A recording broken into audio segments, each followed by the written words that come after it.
Un experto asegura que los pasajeros del Titán supieron que iban a fallecer y no solo eso, sino que revela que sufrieron 48 segundos de dolor indescriptible. ¿Cómo fue el deceso de estas personas segundo a segundo? Es lo que descubriremos hoy en Semblanzas Diarias, Noticias Necesarias.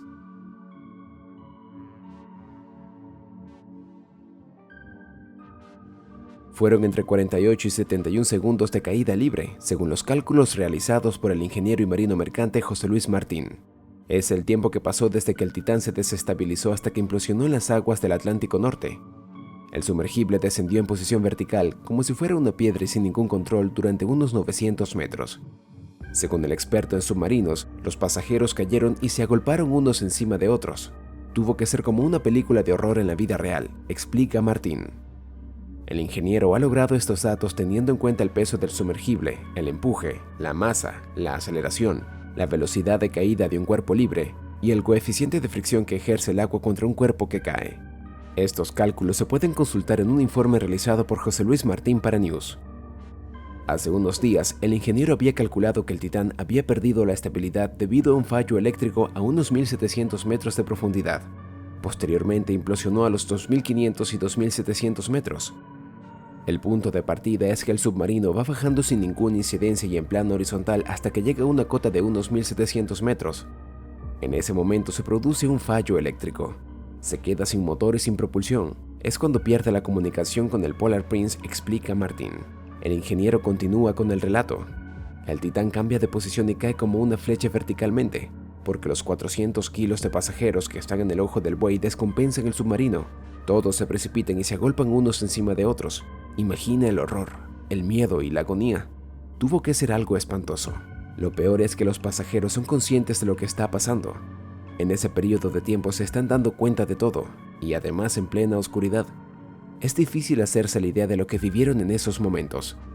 Tras esos 48 segundos o un minuto, se produce la implosión, explica Martín. Ese sería el punto y final de lo que se pudo vivir en el interior del sumergible Titán, según el ingeniero. La investigación por parte de la Guardia Costera de Estados Unidos y la Junta de Seguridad en el Transporte de Canadá va avanzando. En manos de los investigadores están los fragmentos y los restos humanos recuperados del sumergible. También los mensajes cifrados entre el sumergible y el Polar Prince y la información aportada por los familiares de las víctimas y el personal de OceanGate. Con todos los datos que se conocen al día de hoy, esta sería la cronología de los hechos. El Polar Prince lanza el Titán a las aguas del Atlántico Norte a las 8 de la mañana. La comunicación se corta a las 9:45. Durante esos 105 minutos, los 5 tripulantes bajan con tranquilidad hacia los restos del Titanic.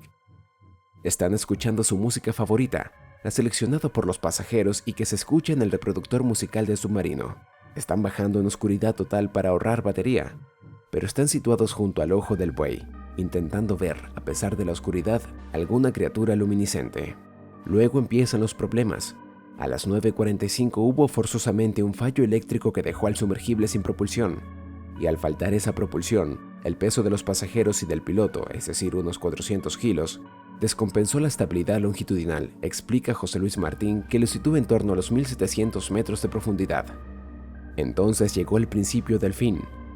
En ese momento, el submarino cae de proa como una flecha hacia el fondo del mar, sin posibilidad alguna de maniobrar con los elementos de control y seguridad averiados.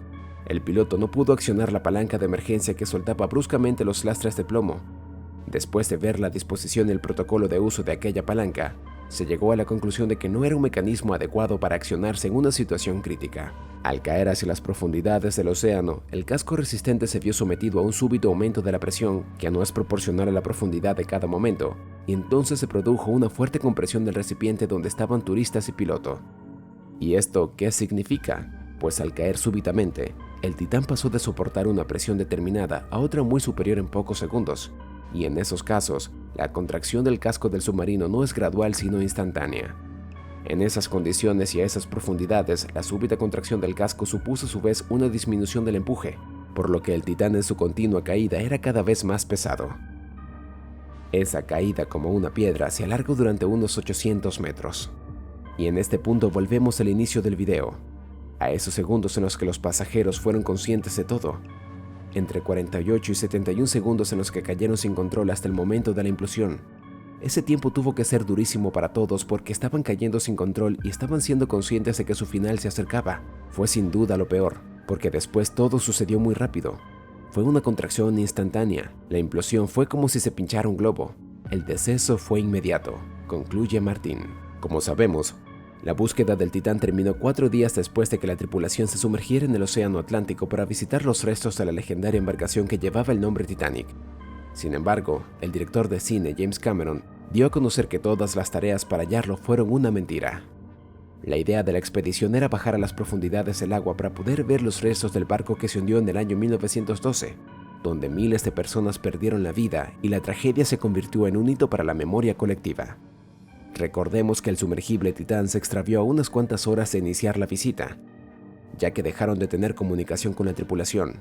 Es decir, no había manera de hablar con ellos, por lo que parecía que se lo había tragado el océano. Esto alarmó a las autoridades y responsables de monitorear el sumergible, por lo que al no tener respuesta por parte del líder y dueño de la empresa OceanGate, Stockton Rush, es que comenzaron la incansable búsqueda. La medida reunió a diversas personas de diferentes áreas y expertos en el tema con el fin de encontrarlos con vida. Antes de que se terminara el aire respirable, aunque nadie había puesto sobre la mesa la posibilidad de una implosión. El buzo experto Michael Harris había planteado la teoría de que el Titán hubiese implotado al momento de viajar en busca de los restos del Titanic, ya que previamente habían captado señales de vida, pero esto coincidía con la reacción que provocaba dicho fenómeno. Tras una semana de la tragedia, el famoso director no tuvo reparo en declarar que toda la búsqueda había sido una farsa porque desde un principio fue claro que ya no estaban con vida y que la misión habría fallado en las profundidades del Atlántico. Cameron aseguró que todos los trabajos hechos para encontrar a los pasajeros con vida se trató solamente de una farsa prolongada y de pesadilla. Eso fue solo una vuelta de tuerca cruel y lenta durante 4 días en lo que a mí respecta, porque supe la verdad el lunes por la mañana. Cameron se lanzó en contra de esta expedición, pues aseguró que la misión había sido una total equivocación, especialmente cuando hubo advertencias previas a que ocurriera una nueva tragedia en el océano. Una excursión idílica es lo que ofrecía el submarino Titán para visitar los restos del Titanic. Pero la compañía sabía que no solo se trataba de un viaje arriesgado, sino que el contrato que los propios tripulantes debían firmar evade responsabilidades vitales.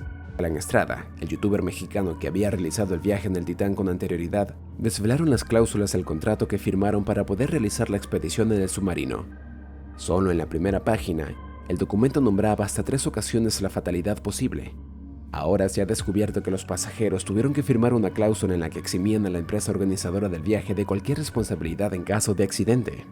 No era la primera vez que el submarino Titán realizaba una excursión de este tipo. El youtuber mexicano Alan Estrada contó recientemente en una entrevista que como participante en este tipo de expediciones conocía perfectamente los riesgos. Asegura que para viajar en el submarino Titán firmó un contrato de varias hojas donde se les explicaba los riesgos a los que se iban a exponer.